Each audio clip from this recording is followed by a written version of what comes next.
Hello everyone, my name is Mahesh and today I'm going to teach you the topic superconductors which is a part of the course Principles of Electronic Materials. तो जो superconductors होते हैं ये काफ़ी नया type का एक class है ऑफ मटेरियल्स और ये काफ़ी इंटरेस्टिंग पार्ट होता है इस कोर्स का क्योंकि इसकी जो प्रॉपर्टीज़ होती हैं सुपरकंडक्टर्स की ये काफ़ी डिफरेंट होती हैं और इनके काफ़ी अच्छे अच्छे एप्लीकेशंस होते हैं। तो पर्सनली तो ये काफ़ी इंटरेस्टिंग टॉपिक लगता है मुझे इस कोर्स का। तो आइए चलो देखते हैं। तो इसकी इंडस्ट्री रेलेवेंस क्या है? तो सुपर कंडक्टर्स क्योंकि जैसे मैंने बताया अभी रिसेंटली डिस्कवर हुए हैं तो ये काफ़ी इमर्जिंग एक पार्ट है इसको इस फील्ड में। तो काफ़ी इसमें स्कोप है रिसर्च का और आगे काफ़ी कंपनीज भी इसमें काम कर रही हैं।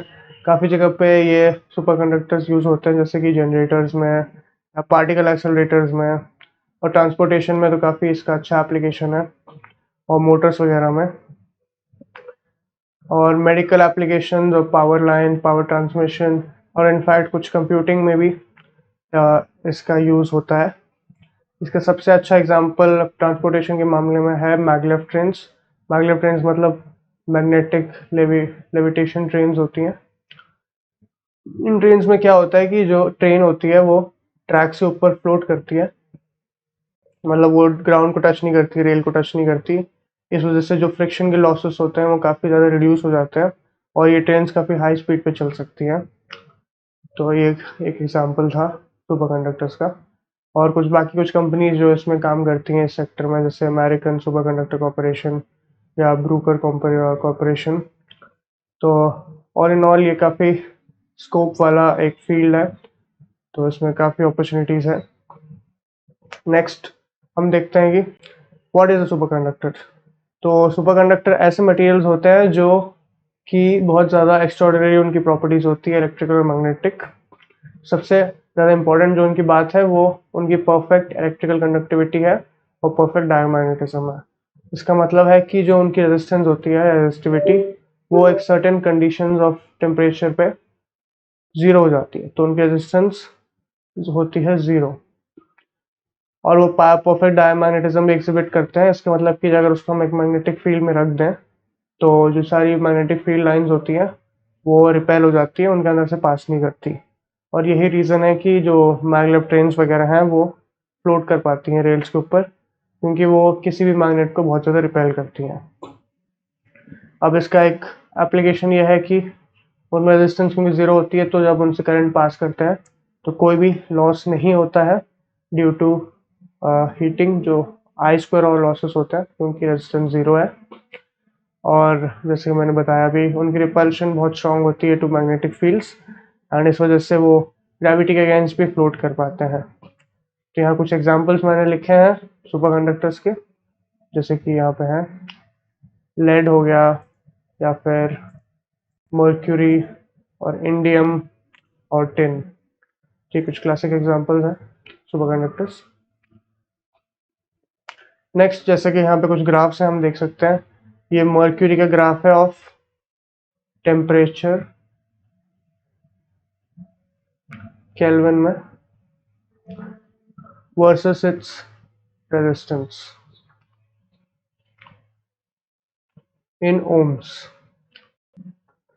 तो जैसे जैसे हम देख रहे हैं जैसे जैसे टेम्परेचर हमने कम करते गए तो इसकी रेजिस्टेंस कम हो रही है और अचानक से एक पर्टिकुलर टेम्परेचर पे इसकी एकदम रेजिस्टेंस ज़ीरो हो गई।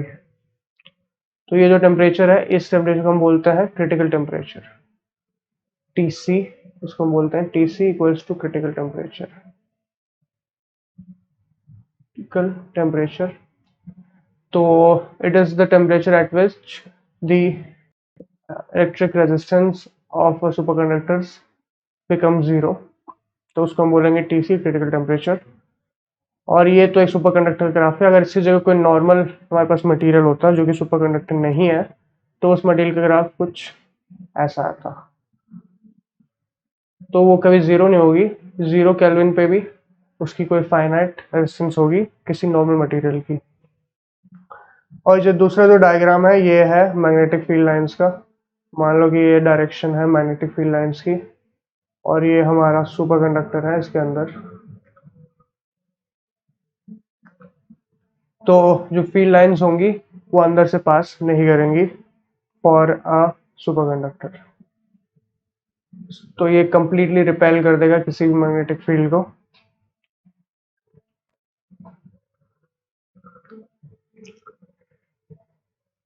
नेक्स्ट हम देखते हैं कि सुपर कंडक्टिविटी को डिस्ट्रॉय कैसे किया जा सकता है। तो ये जैसे कि मैंने बोला था, कुछ कंडीशंस के अंदर ही मटेरियल सुपर कंडक्टर्स होते हैं। अगर वो कंडीशंस खत्म हो जाए तो सुपर कंडक्टर्स नहीं रहते हैं, वो नॉर्मल मटेरियल्स बन जाते हैं। तो दो तरीके से सुपर कंडक्टिविटी को डिस्ट्रॉय किया जा सकता है। तो first is the thermal effects and second is magnetic field. Thermal effects तो हो गया कि क्रिटिकल टेम्परेचर जो है, अगर हमने टेम्परेचर को उस क्रिटिकल टेम्परेचर से ज़्यादा कर दिया तो फिर एक नॉर्मल मटेरियल बन जाता है, जैसे कि इस ग्राफ में हमने देखा था। तो सुपर कंडक्टर होने के लिए उसको एक पर्टिकुलर टेम्परेचर से कम होना चाहिए, तभी वो रहता है सुपर कंडक्टर। दूसरा हम यहाँ पे आता है मैग्नेटिक फील्ड। तो जो एक्सटर्नल मैग्नेटिक फील्ड हम अप्लाई कर रहे हैं, अगर उसकी वैल्यू एक पर्टिकुलर थ्रेशोल्ड से, जो कि है BC, BC है क्रिटिकल मैग्नेटिक फील्ड, यहाँ पे लिखा है। तो अगर फील्ड ग्रेटर देन BC हो गई तो नॉर्मल मटेरियल में कन्वर्ट हो जाता है वो सुपर कंडक्टर। सिमिलरली टेम्परेचर के भी लिख सकते हैं। टेम्परेचर अगर ग्रेटर देन है तो वो भी नॉर्मल मटेरियल बन जाता है इस तरीके से। तो एक अच्छा सुपर कंडक्टर वो होता है जिसका TC भी बहुत हाई हो और जिसका BC भी बहुत हाई हो, मतलब ज़्यादा से ज़्यादा हाई क्रिटिकल टेम्परेचर और क्रिटिकल फील्ड हो, ताकि ये ज़्यादा रोबस्ट कंडीशंस में काम कर सके, और टेम्परेचर हाई भी थोड़ा सा हो जाए तो भी ये अपनी प्रॉपर्टीज़ को मेंटेन कर सके। नेक्स्ट हम देखते हैं मेसनर इफेक्ट क्या होता है। सो मेसनर एक साइंटिस्ट है, उन्होंने इस इफेक्ट को डिस्कवर किया था 1933। इसमें उन्होंने फाइंड किया था कि अगर एक सुपर कंडक्टर को हम एक मैग्नेटिक फील्ड में रख दें तो जो सारी की सारी लाइंस हैं उसकी मैग्नेटिक फील्ड की, वो एक्सपेल हो जाती हैं बाहर। और ऐसा इसलिए हो पाता है क्योंकि जो एक सुपर कंडक्टर होता है वो एक ऑपोजिट डायरेक्शन में अंदर से मैग्नेटाइज हो जाता है, तो जिससे कि जो टोटल इंटरनल फील्ड हो जाएगी B, वो हो जाती है 0 इनसाइड दी सुपर कंडक्टर। जिससे कि अगर ये सुपर कंडक्टर है, यहाँ पे मैग्नेटिक फील्ड लाइन जा रही है, तो इस मटेरियल के अंदर की जो मैग्नेटिक फील्ड लाइंस होंगी वो ऑपोजिट डायरेक्शन में मैग्नेटाइज हो जाएगा, जिससे कि जो नेट है, नेट फील्ड, वो हो जाएगी 0 इनसाइड दी सुपर कंडक्टर। तो उसके लिए हमने यहाँ पे इक्वेशन लिखी है। बी की जो इक्वेशन है वो होती है BA plus mu not M। M है यहाँ पे मैग्नेटाइजेशन, बेसिकली कि जो मटेरियल है वो अंदर से किस डायरेक्शन में पोलराइज हुआ है, उसको हम कहते हैं मैग्नेटाइजेशन। और म्यू नॉट तो परमिटिविटी है ऑफ फ्री स्पेस। और बी है हमारी अप्लाइड मैग्नेटिक फील्ड। तो अगर हम इसको यहाँ पे सब्स्टिट्यूट करेंगे तो हमें मिल जाएगा BA equals to minus mu not M। और इसको हम ट्रांसपोज कर देंगे M को यहाँ पे और B को यहाँ पे, तो फाइनल में हमें इक्वेशन मिल जाएगी। तो इससे हमें पता चल जाएगा जो मैग्नेटाइजेशन की वैल्यू है वो एक्चुअली है minus BA by mu naught. तो इतनी मैग्नेटाइजेशन सुपर कंडक्टर में हो जाती है। लास्टली हम देखते हैं कि टाइप्स ऑफ सुपर कंडक्टर्स क्या होते हैं। तो सुपर कंडक्टर्स के दो टाइप्स होते हैं, और ये टाइप्स इस बेसिस पे क्लासिफाई किए गए हैं कि वो मैग्नेटिक फील्ड में किस तरह से बिहेव करता है। तो जो टाइप 1 सुपर कंडक्टर्स हैं उसका ग्राफ जो होता है magnetisation versus applied magnetic field. तो ये जो यहाँ पे है ये मैग्नेटाइजेशन का ग्राफ है।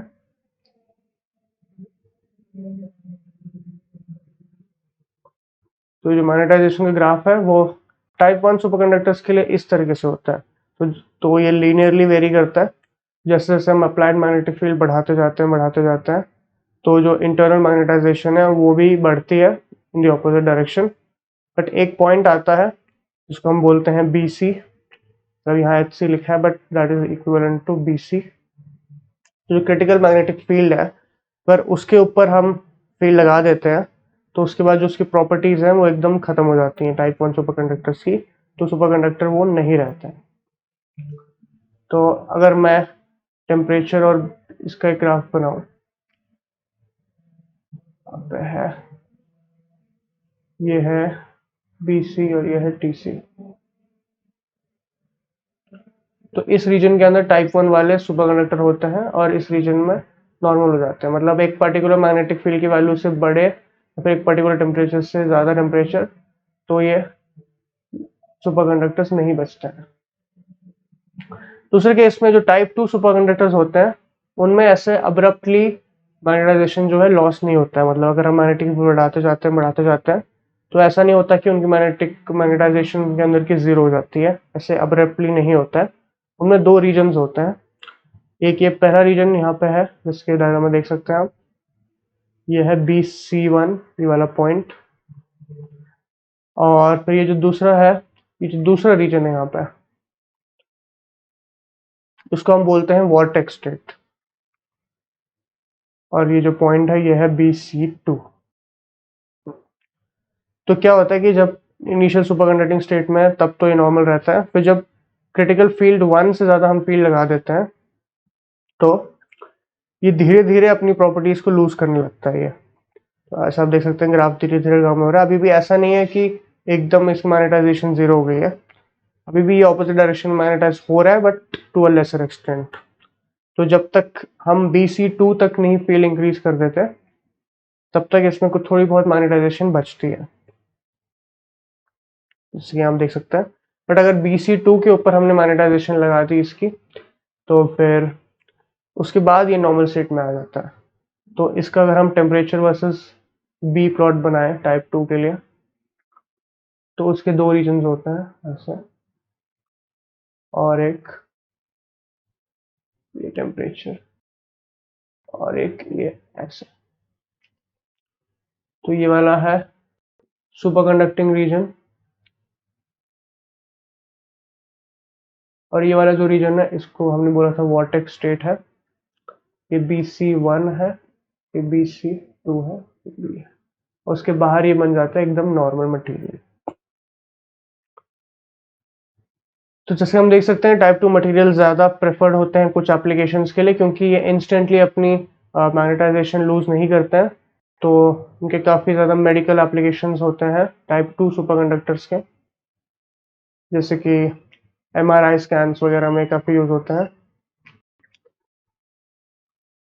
और इस फेनोमेना ऐसा इसलिए होता है क्योंकि जो इंटरनल स्ट्रक्चर होता है एक टाइप 2 सुपरकंडक्टर का, सो ये है टाइप 2 सुपरकंडक्टर।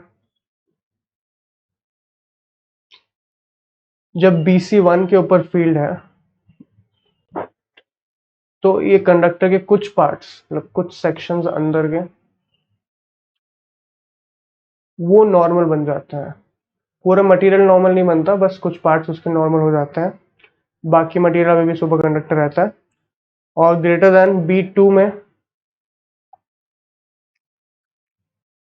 और BC2 में कंप्लीटली नॉर्मल हो जाता है ये।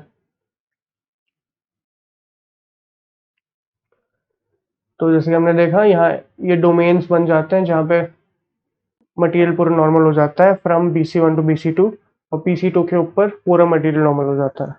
तो ये थे दो टाइप सुपर कंडक्टर्स के। So thanks for watching.